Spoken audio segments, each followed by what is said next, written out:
Il existe une merveille ailée qui, pendant des milliers d'années, a accompagné l'humanité dans son développement. Elle nous a aidés dans notre distribution, a été un symbole de motifs religieux, culturels, de messagerie et a été décorée pour ses services lors de conflits guerriers. Il s'agit du pigeon voyageur. Dans l'Égypte ancienne, il y a plus de 5000 ans, on trouve des références à ses services. Son importance en tant que moyen de communication remonte à la Grèce antique. Déjà à cette époque, il était utilisé pour distribuer la liste des vainqueurs des anciens Jeux olympiques. Les légions romaines les employaient pour envoyer des messages à des fins militaires, comme la position de l'ennemi ou si une bataille était en cours entre les deux camps. Pour commencer, il faut parler un peu de sa taxonomie. Les pigeons appartiennent à la classe des oiseaux et sont classés dans l'ordre des colymbiformes. Cette espèce habite dans tous les coins de la planète, en particulier dans les grandes villes, où ils trouvent leur nourriture, composée de graines de différentes plantes. Leur origine remonte à l'Afrique du Nord, où les humains les ont domestiqués. À cette époque, on a découvert que certains pigeons possédaient une qualité rare dans la nature. Ils sont capables de retourner à leur lieu de naissance, peu importe où ils se trouvent. Ils feront tout leur possible pour revenir. Tous les pigeons ne possèdent pas cet instinct, c'est pourquoi à ce stade, nous nous concentrerons sur le pigeon voyageur, une race sélectionnée et domestiquée par l'homme, qui a exacerbé cette qualité. Pour accomplir un tel exploit, les pigeons s'orientent pour retrouver le chemin de leur maison sur de grandes distances.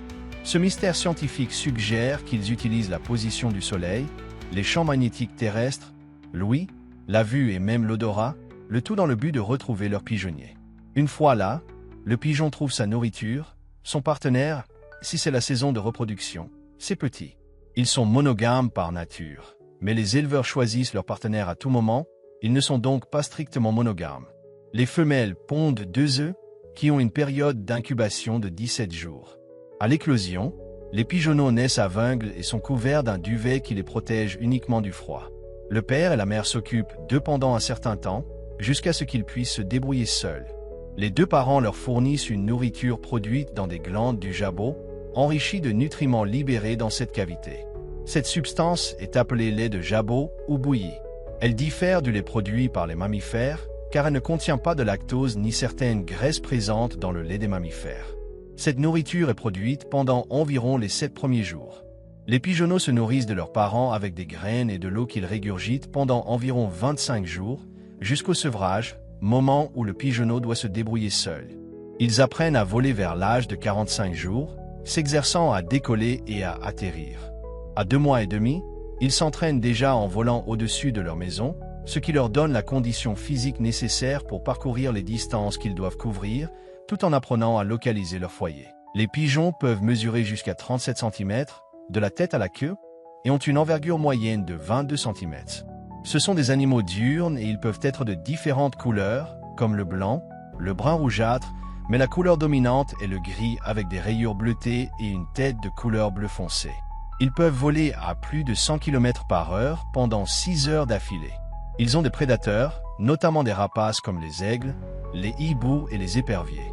Ils ont joué des rôles importants pendant les guerres, en particulier celles du début et du milieu du XXe siècle. Il n'existe pas de données exactes sur le nombre de pigeons ayant servi pendant la Première Guerre mondiale, mais ils faisaient partie intégrante des camps, tout comme n'importe quel autre soldat.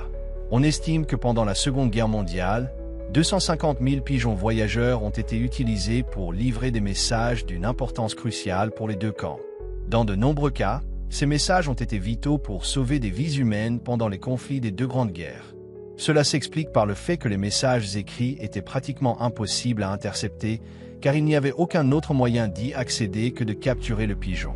Bien que les soldats aient parfois utilisé des faucons pour les chasser, dans de nombreuses situations, il était difficile de savoir si un pigeon était ami ou ennemi.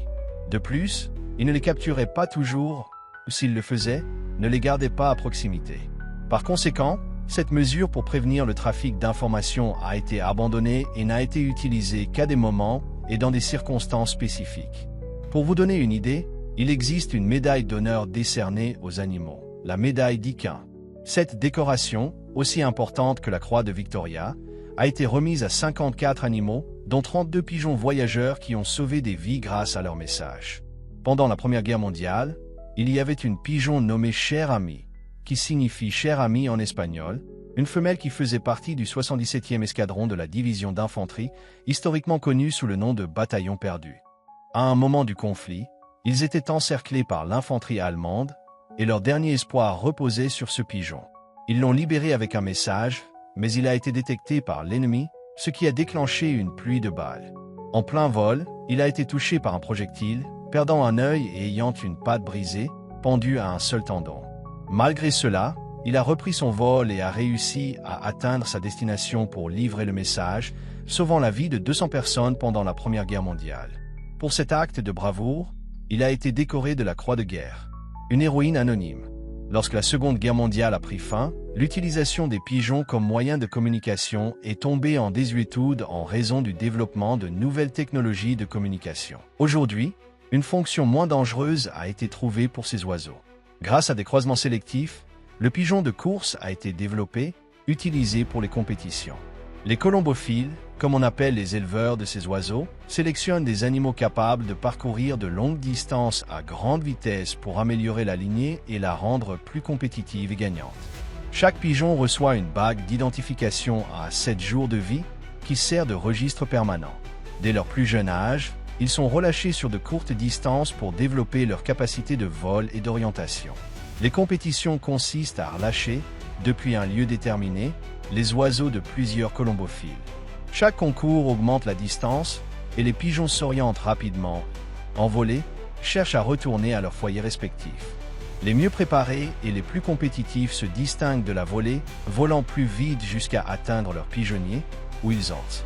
L'heure d'arrivée est enregistrée à l'aide d'une bague avec un numéro spécifique ou d'une puce électronique, tous deux servant à marquer l'heure exacte d'arrivée via une horloge spéciale qui enregistre ces données. Avec le temps de vol et la distance exacte de chaque pigeonnier, la vitesse de croisière de chaque oiseau est calculée, et le plus rapide est le gagnant. Le lâcher peut couvrir plusieurs centaines de kilomètres.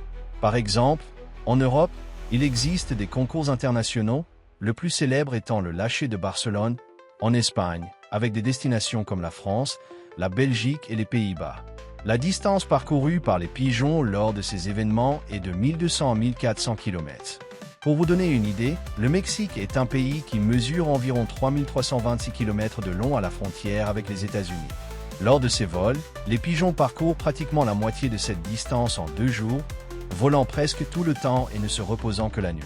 Ils doivent résister aux intempéries, comme la pluie, le vent, le soleil et les vols de faucons qui entravent leur vol. Les pigeons ont la mauvaise réputation de transmettre des maladies. Bien qu'ils puissent le faire, les chiens, les chats et tous les animaux de la planète le peuvent aussi.